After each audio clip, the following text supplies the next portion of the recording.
falando sobre saúde com a Osteo Performance 370.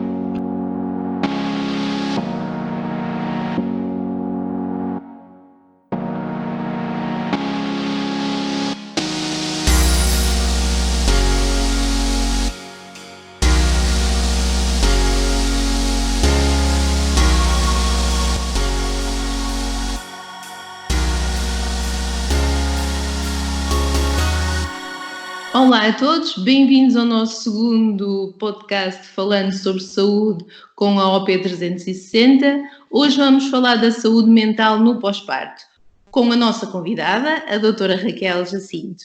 A doutora Raquel é fisioterapeuta já há mais de 10 anos, é mestre em ciência tradicional chinesa pelo Instituto de Ciências Biomédicas Abel Salazar, é certificada em Pilates e tem uma especialização em fisioterapia materno-infantil.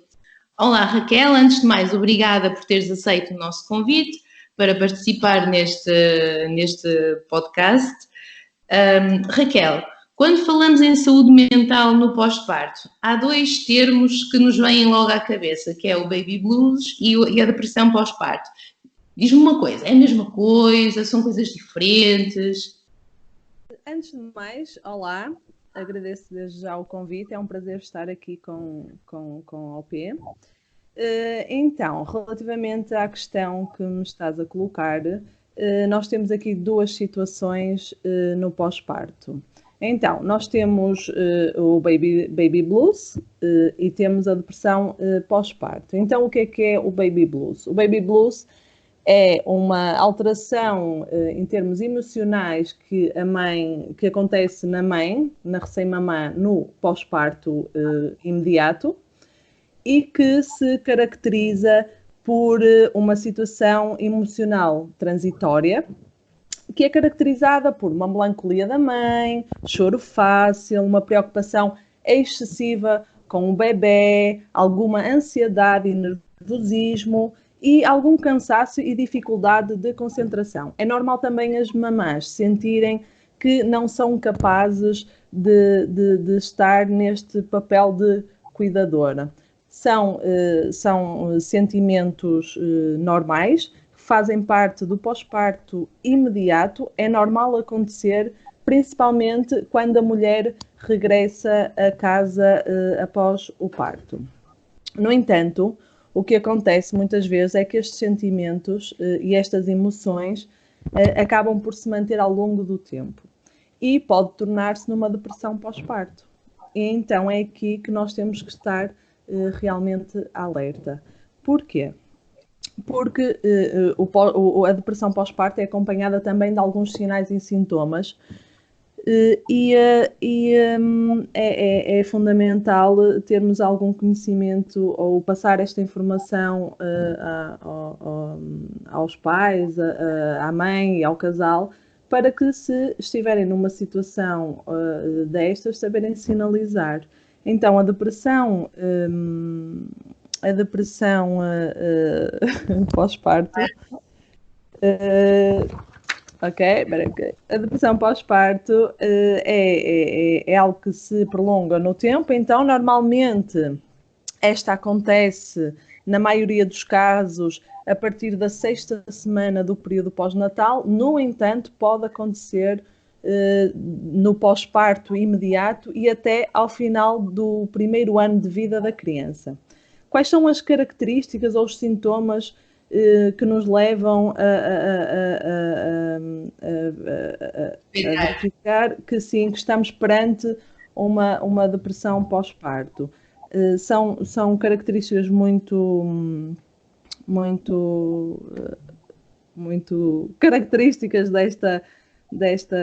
desta alteração emocional, que são a tristeza constante, o sentimento de culpa, a baixa autoestima da mãe, o medo de ficar sozinha. A mãe, principalmente na fase em que o pai acaba a licença de paternidade e o pai vai trabalhar, e a mãe tem receio de ficar sozinha com o bebê, fica bastante ansiosa, não sabe o que é que há de fazer com a criança, com o bebê, e acaba por ter este receio de ficar sozinha com ele. Sente um cansaço extremo, alguma incapacidade em cuidar do bebê ou de si mesma, e numa situação extrema pode mesmo até ter pensamentos de suicídio ou intenção, uma intenção não voluntária, ou seja, não consciente, assim dizendo, uma intenção não consciente de fazer mal ao bebê.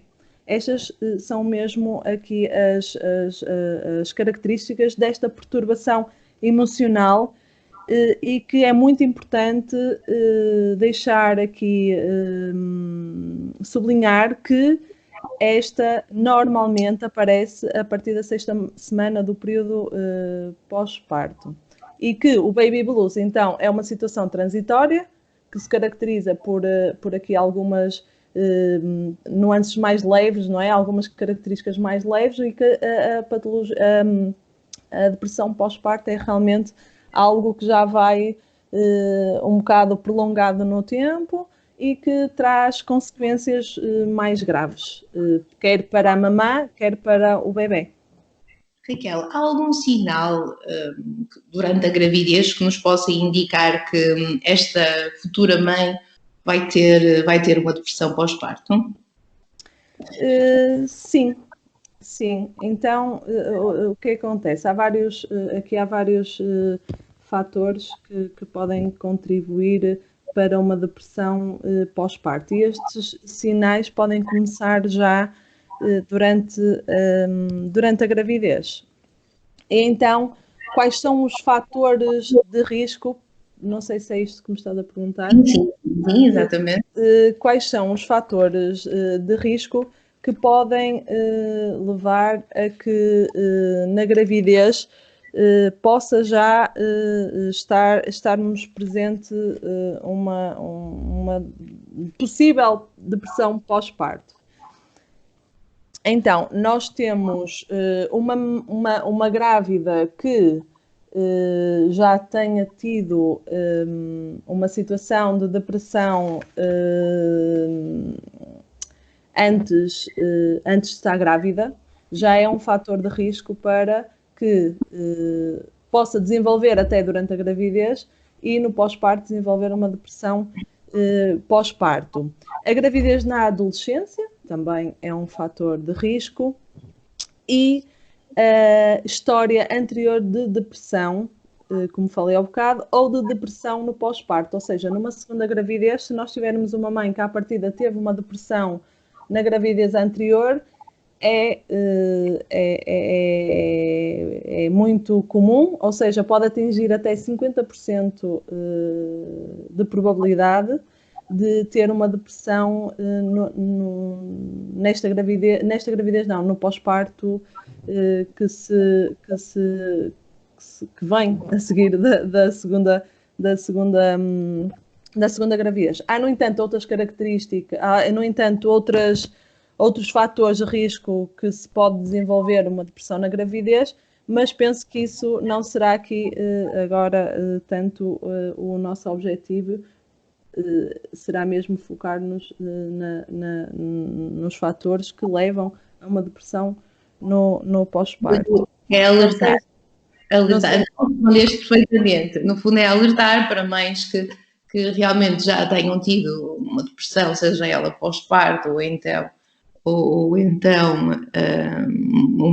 outro tipo de depressão, que neste período onde ela vai ficar mais frágil, poderá também apresentar uma depressão pós-parto. É interessante o que estás a referir, porque pensamos que, ok, a mãe já foi mãe uma vez, numa segunda gravidez poderia ser mais fácil. Na verdade, não é. Então, o que é que ocorre no parto e no pós-parto que podem levar a uma depressão pós-parto, Raquel? Então, é assim, primeiro de tudo, acho que é importante aqui referir que a saúde mental é tão importante como a saúde física, e muitas vezes o que não se vê é aquilo que muitas vezes não se dá a importância que deveria ser dada, porque não se vê. Enquanto a saúde física nós vemos, não é? As outras pessoas veem, a saúde mental não. E no pós-parto são imensos os desafios que nos deparamos quando o bebê está cá fora. Nesta fase é o período de maior vulnerabilidade para o desenvolvimento de perturbações de humor em todo o ciclo da vida da mulher. Por isso, conseguimos aqui perceber exatamente qual é o impacto do pós-parto a curto e a médio prazo na parte emocional da mamã e da recém-mamã.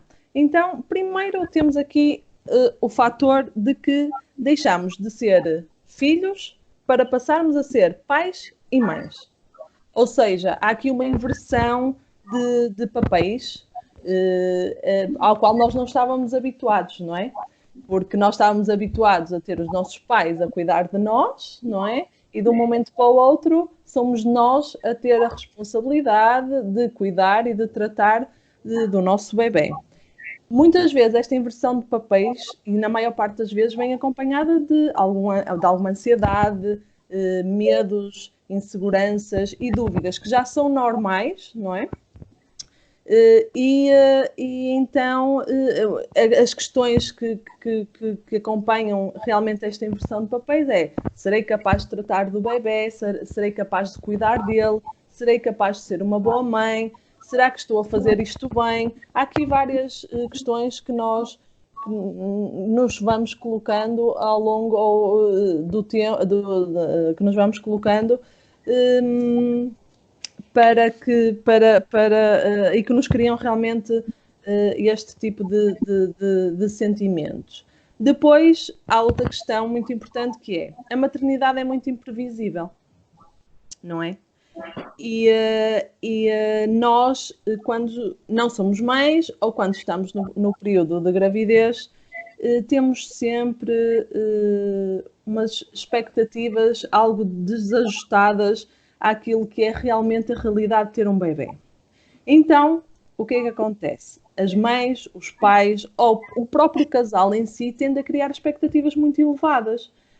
E as tais expectativas irreais ou desajustadas relativamente à realidade do que é ter um bebê. E depois, quando o bebê nasce, eles focam-se muito nessas expectativas que criaram. Então, chega a um momento em que estas expectativas e este excesso ou elevada expectativa acaba por começar a ser um entrave à vivência de uma parentalidade mais tranquila e mais calma e mais feliz.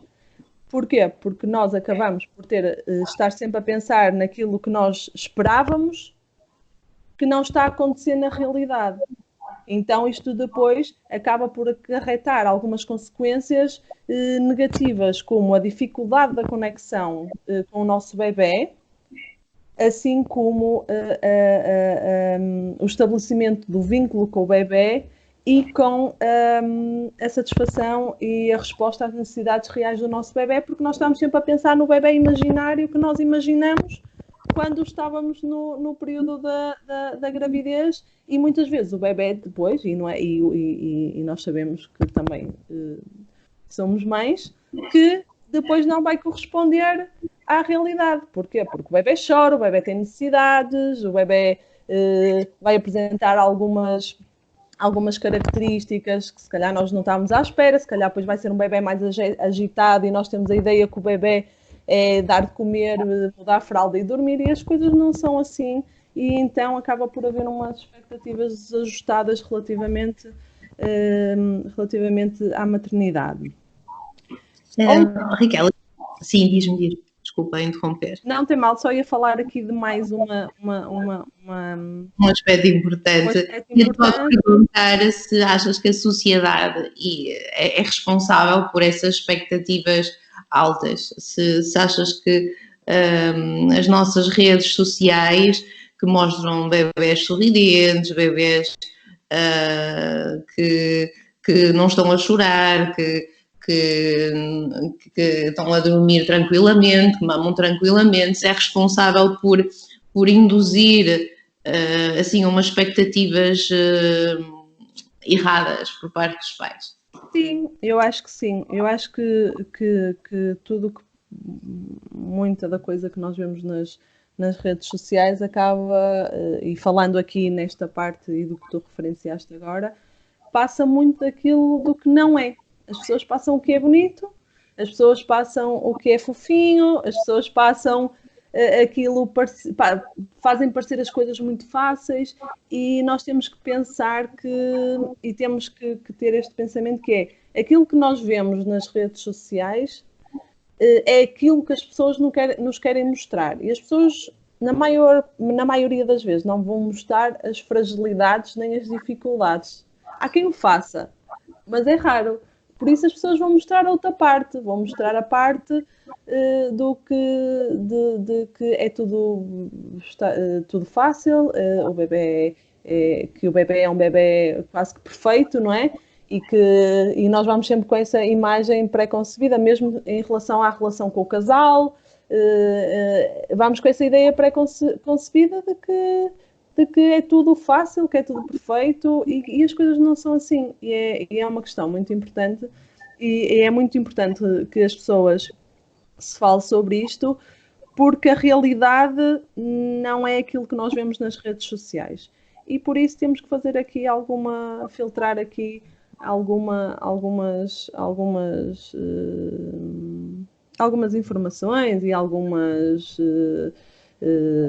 páginas e o que for, porque realmente a sociedade coloca uma grande pressão para sermos os pais perfeitos ou para fazermos parecer que somos, e a perfeição não existe, não é?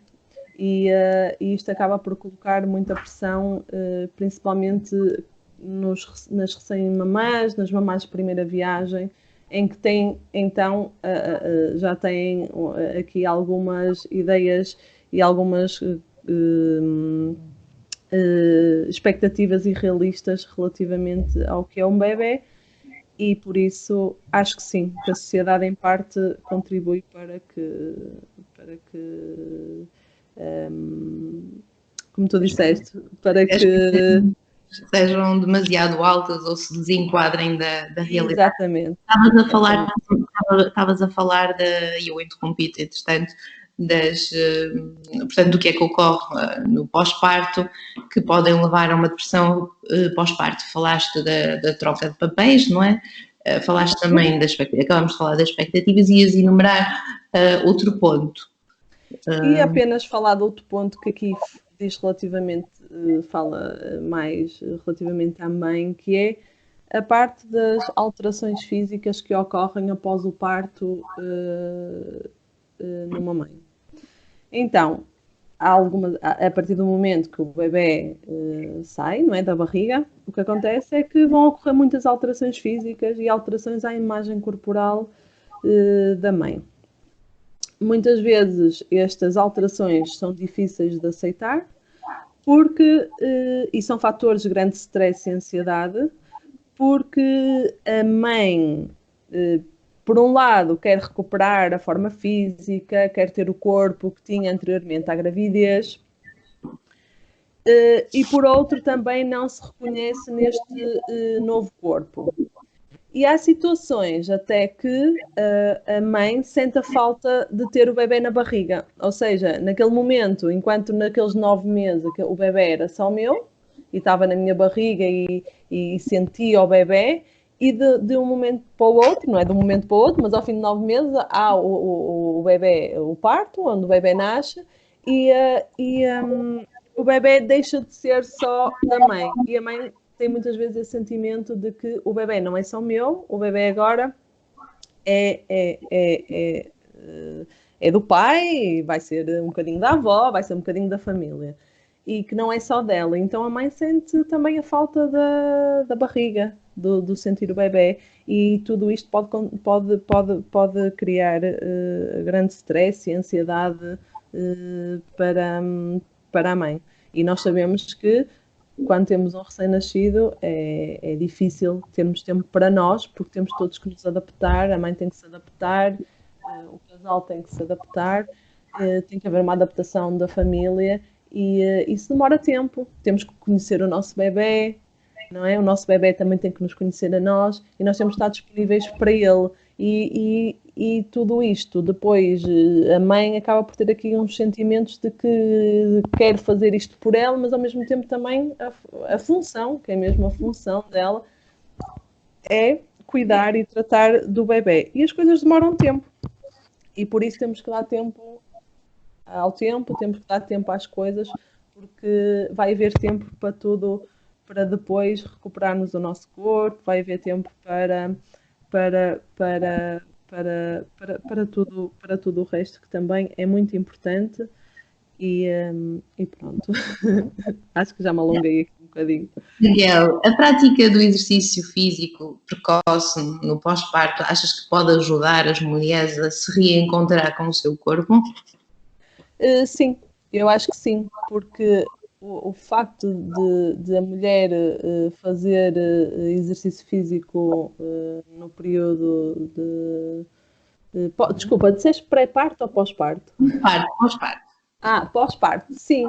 Acho que não só é importante realizar durante o pré-parto, porquê? E vou falar porquê? Porque acabamos por ter uma consciência corporal e de nos adaptar a essa e tornar consciente estas alterações que nós vamos tendo no nosso corpo e que depois no pós-parto vão facilitar a recuperação no pós-parto da mesma forma que o facto de fazer exercício no pós-parto. Eu vou só falar aqui um bocadinho, não me vou alongar muito porque isto daria para alongar bastante.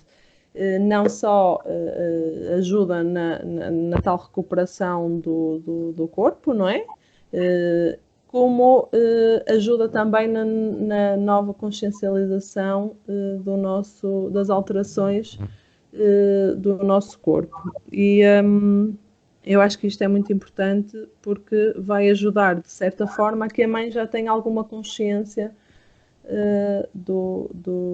da sua imagem corporal, não é? E das adaptações e das alterações que depois vão sendo feitas ao longo do tempo, para além de vários benefícios que tem. Não só o exercício físico também ajuda na libertação de endorfinas, não é? Que está mais que provado que está relacionado com o bem-estar físico e psicológico. Por isso, sim, acho que no pós-parto os benefícios do exercício nesta questão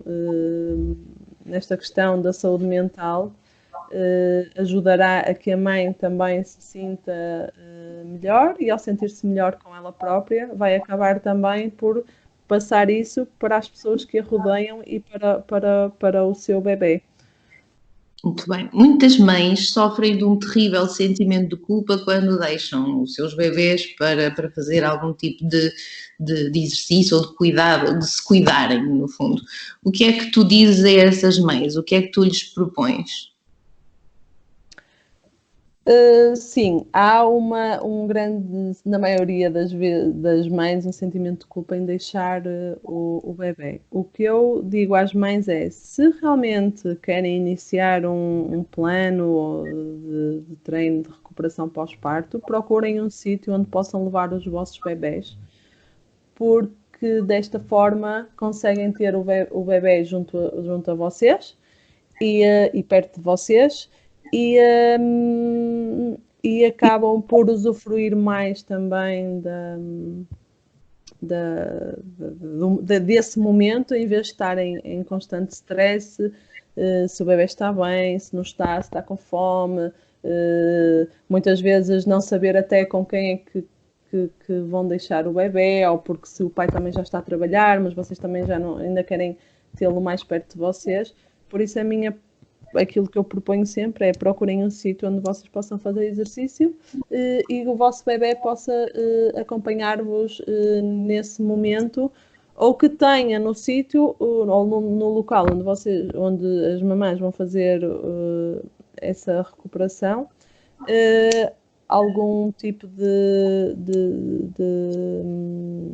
espaço onde haja alguém que ao lado está com os seus bebés a cuidar e que a mãe consiga ver e estar, ok, sempre por perto, mas que esteja, se calhar, um bocadinho mais ao lado com outros bebés também e tudo, mas que esteja alguém que possa cuidar deles naquele período de tempo em que a mãe está no local e o bebé também a fazer os seus exercícios e a fazer a sua recuperação física.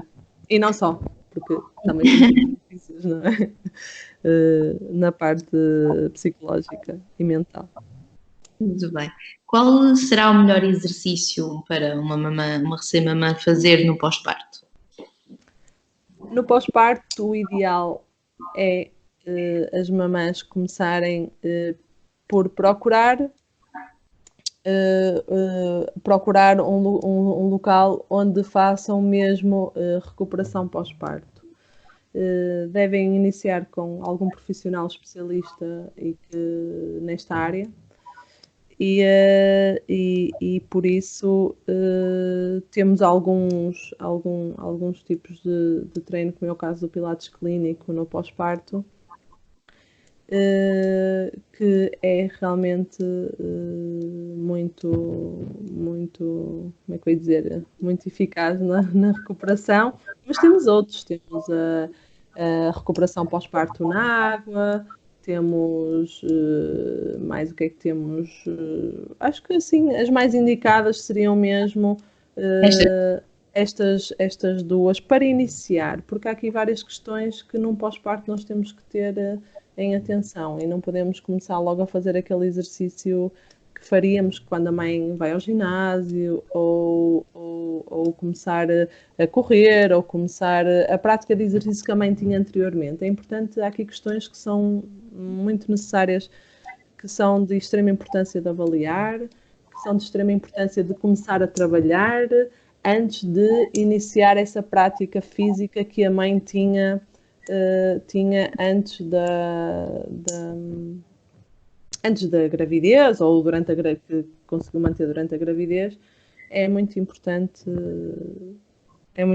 procurar realmente alguém nesta área. Exatamente. E tu tens várias consultas, não é? A nível de pós-parto, tens uma consulta chamada SOS pós-parto. Nessa consulta acabas por avaliar também essas questões, tanto físicas como emocionais. Como é que decorrem as tuas consultas no pós-parto? Deve-se um profissional de saúde que vá fazer uma recuperação pós-parto vai ter que ter em conta todos esses pontos que referiste anteriormente. Como é que faz exatamente essa avaliação? Sim, na consulta de SOS pós-parto é um acompanhamento que faço à mamã, ao casal e ao bebê, assim que nasce o bebê. Então, o que é que este acompanhamento faz? Não só o acompanhamento da parte física, mas também estamos aqui em alerta, não é? Para o facto ou a probabilidade de existir aqui alguma alteração emocional quando falamos com uma depressão para o pós-parto. Qual é o papel do profissional de saúde na saúde mental da recém-mamã? Enquanto profissionais que acompanham esta mamã, quer no pré e no pós-parto, não vou falar só no pós-parto, porque este acompanhamento deve iniciar-se logo no pré-parto, ou seja, é muito importante que no acompanhamento pré-parto, como nas aulas de preparação para o parto, ou no próprio acompanhamento, exista já uma abordagem a este tema da depressão pós-parto, do baby blues, o que não é, quando é que passa a ser uma coisa, quando é que é outra, e que de forma a consciencializar a mãe e o casal para o caso de existir algum destes sintomas ou sinais ou sintomas que a mãe e o casal não tenham receio de pedir ajuda perto dos seus profissionais e que, ao mesmo tempo, os profissionais de saúde, quer no acompanhamento pré, quer no acompanhamento pós, também devem ter a responsabilidade de identificar, de alertar e de orientar a situação, caso se verifique, não é uma situação, por exemplo, de depressão pós-parto, que é isto que estamos a falar aqui, tem essa responsabilidade de alertar, identificar e orientar para os profissionais de saúde que tratam este tipo de situações, que é os psicólogos e os psiquiatras. Por isso é fundamental falar sobre a saúde mental e esta abordagem deve iniciar sempre no pré-parto. E quando se faz o acompanhamento,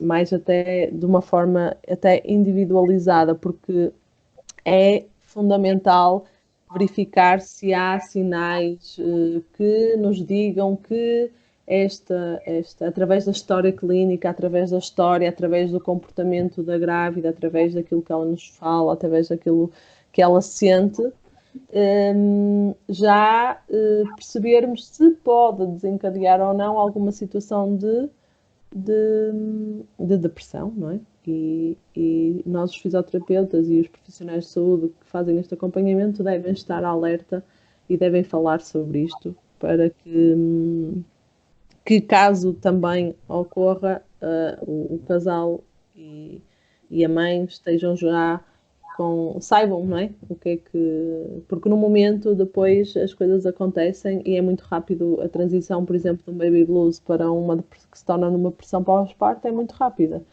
E por isso é mesmo necessário as pessoas saberem o que é, as mamás saberem, falar sobre isso abertamente, sem qualquer tipo de preconceitos, falar. É normal, pode acontecer.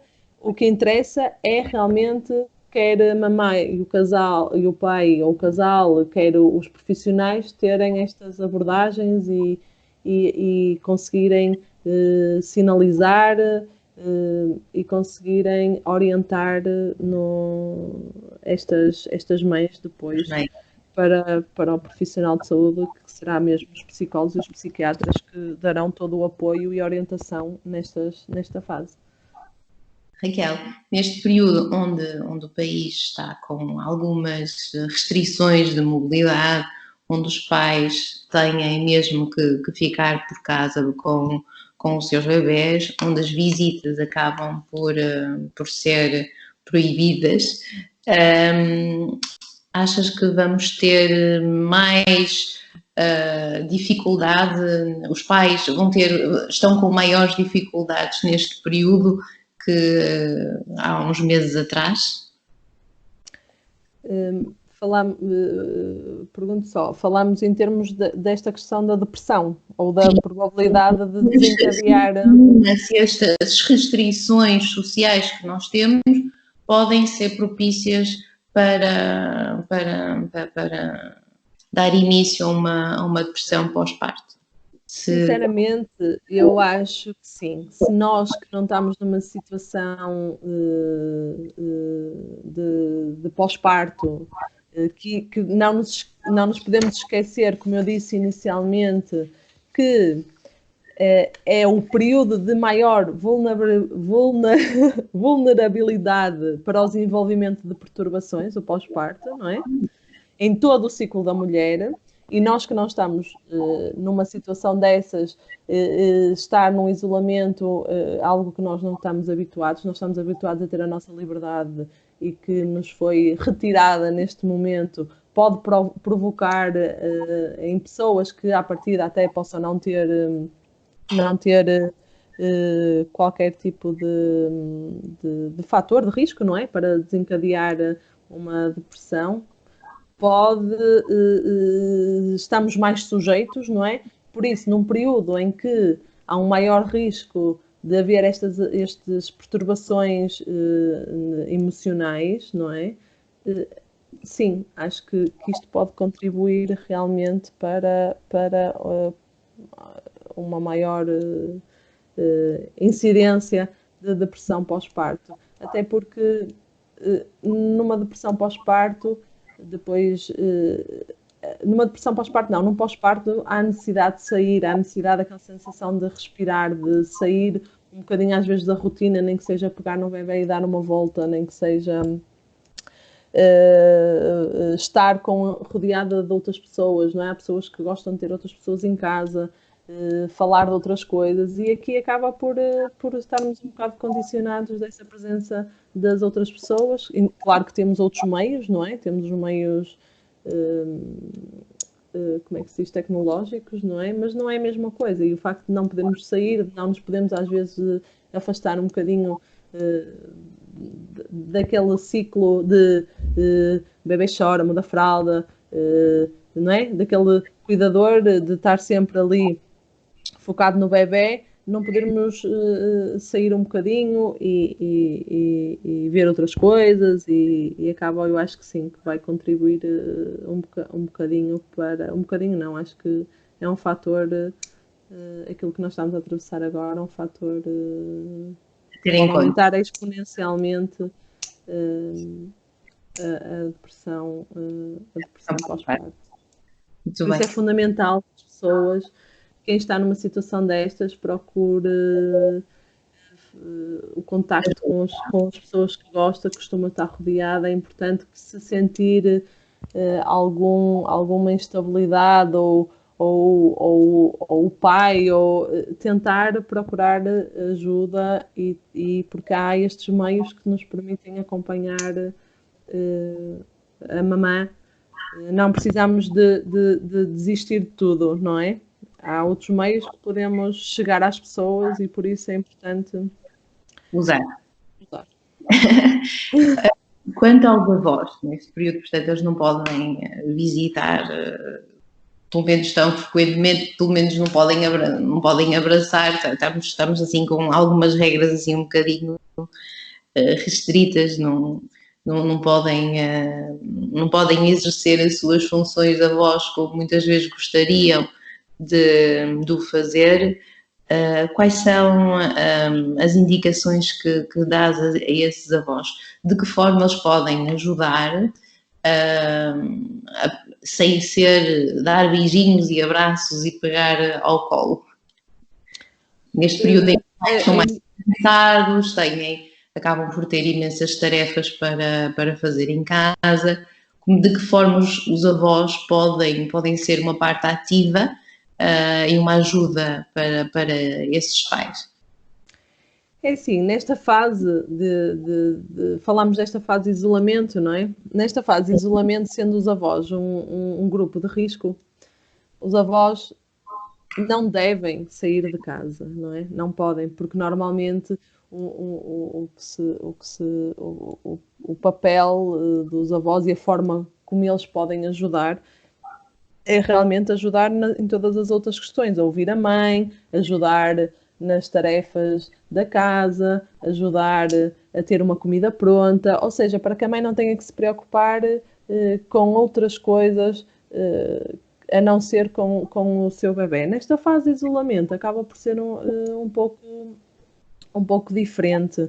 Então, aqui o que eu posso aconselhar é que estabeleçam o contacto através das tecnologias que temos hoje, que procurem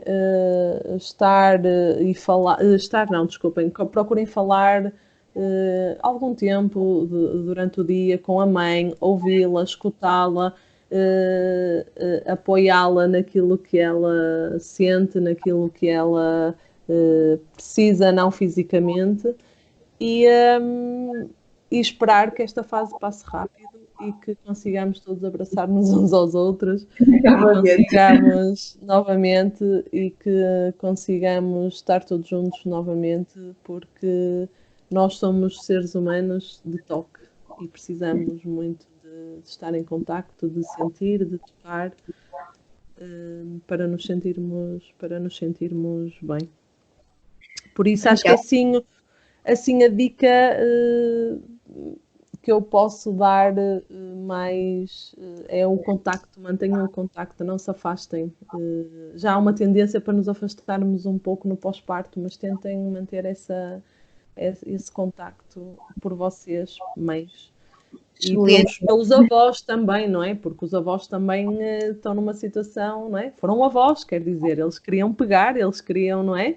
Queriam estar com a sua filha, com o seu filho, com o seu neto, e não podem, não só a mãe, mas também não nos vamos esquecer do pai, está bem? Porque o pai é muito Essa é a próxima pergunta que eu tinha para te fazer.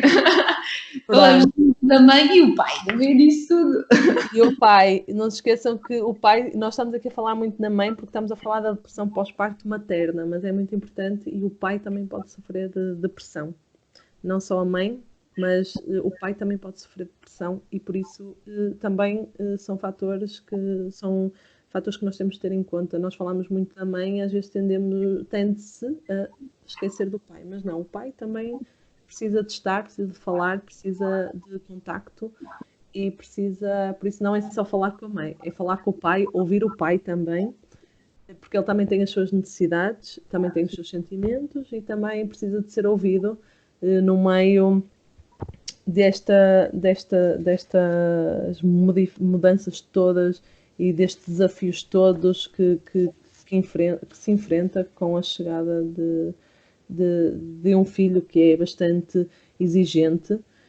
E pronto, acho que é assim um conselho que eu posso dar. Não esquecer dos pais.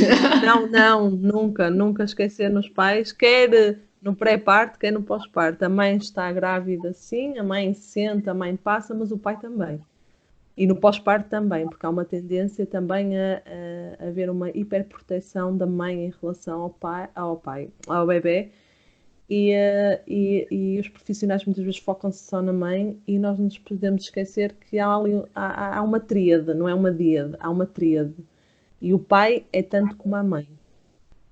O pai não ajuda, o pai cuida, o pai trata, o pai protege. É igual, são iguais.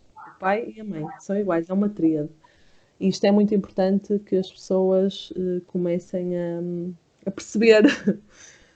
Comecem a perceber que são 3 ou 4, não é? Eu estou a falar em 3, pronto, pensando mais não é, num casal com um filho, mas se for mais, não é? Se for mais outro filho, é preciso pensar em tudo, está bem? Não vamos só focar-nos na mãe e no bebê. Precisamos ter tudo para funcionar. Raquel, tu tens 2 filhas, para quem não te conhece, és uma profissional de saúde, tens formação específica em fisioterapia materno-infantil. Como correram os teus pós-partos? É assim, os meus pós-partos, tive um pós-parto mais complicado, estive numa situação mais complicada, no entanto, e tive um segundo pós-parto que, a meu ver, foi muito mais tranquilo.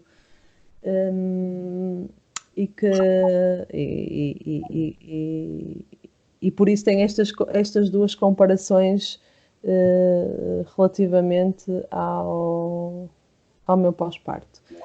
Pronto, o pós-parto, sem dúvida que o mais desafiante e exigente não porque eles são todos, mas o mais desafiante que me trouxe mais receios, mais inseguranças foi sem dúvida o meu primeiro parto, em que tive algumas dificuldades, passei por algumas dificuldades, tive alguns momentos, passei por alguns momentos difíceis, mas que felizmente também tinha este conhecimento que não só me foi passado, mas também como profissional de saúde, e que conseguia com isso ultrapassar e procurar a ajuda que realmente foi necessária para que tudo corresse bem. Acho que é fundamental, é mesmo nós termos a informação também do nosso lado para conseguirmos identificar aquilo que estamos a passar e procurar a ajuda necessária. No segundo pós-parto, correu tudo bem. Como se costuma dizer, o que custa mais é realmente o primeiro filho. é vinda de um primeiro filho, porque é quando há maior alteração das nossas vidas, é tudo novidade, não é? Ninguém nos consegue preparar, no fundo, para a realidade, não é? Por isso, quer dizer, pode ajudar a preparar, mas depois de nós termos o bebê, depois de começarmos a passar pelas coisas, é que nós conseguimos perceber realmente o que é que isto tudo é. E por isso o segundo já foi diferente, foi muito diferente. Até porque também tinha já a minha primeira filha e as coisas tinham. Isto aqui depois temos que conseguir muito bem gerir, não é? Porque não nos podemos focar só no bebê, temos que nos focar na criança que já está, cá está e no bebê. E por isso correu tudo bem. A segunda correu tudo bem. Muito bem, portanto, pais, é normal terem algumas dificuldades, mas com as ferramentas certas vão conseguir ultrapassar estes momentos mais difíceis. Raquel, estamos a chegar ao final do nosso podcast, o tempo passou muito depressa. Sim, é verdade. Queres deixar alguma mensagem aos pais que neste momento se estão a sentir com algumas dificuldades com os seus, estão a sentir algumas dificuldades com os seus bebés? Quero dizer que não estão sozinhos, que é um período muito exigente, talvez o mais exigente pelo qual vocês vão passar na vossa vida. Tenham muita paciência, ouçam os vossos bebés, respeitem-nos por aquilo que eles são e pelas diversas fases por as quais eles vão passar, para que eles consigam desenvolverem-se e crescerem de forma saudável. Confiem em vocês, enquanto pais, enquanto mães, confiem nos vossos bebés. Eles têm as respostas, os nossos bebés dão-nos as respostas para tudo, por isso olhem para eles, confiem neles, confiem em vocês e procurem ajuda se sentirem que algo não está bem e se sentirem que precisam de mais alguma coisa para vocês, procurem ajuda, porque estamos aqui para vos ajudar e sejam felizes com os vossos bebés. Obrigada mais uma vez, Raquel, por teres aceito o nosso convite. Foi um prazer ter-te aqui hoje. Voltamos a encontrar brevemente para outras conversas e mais uma vez obrigada. Obrigada eu e até uma próxima. Foi um prazer estar aqui a falar com vocês. Espero que nos encontremos brevemente também. De preferência, para nos abraçar. Um beijinho.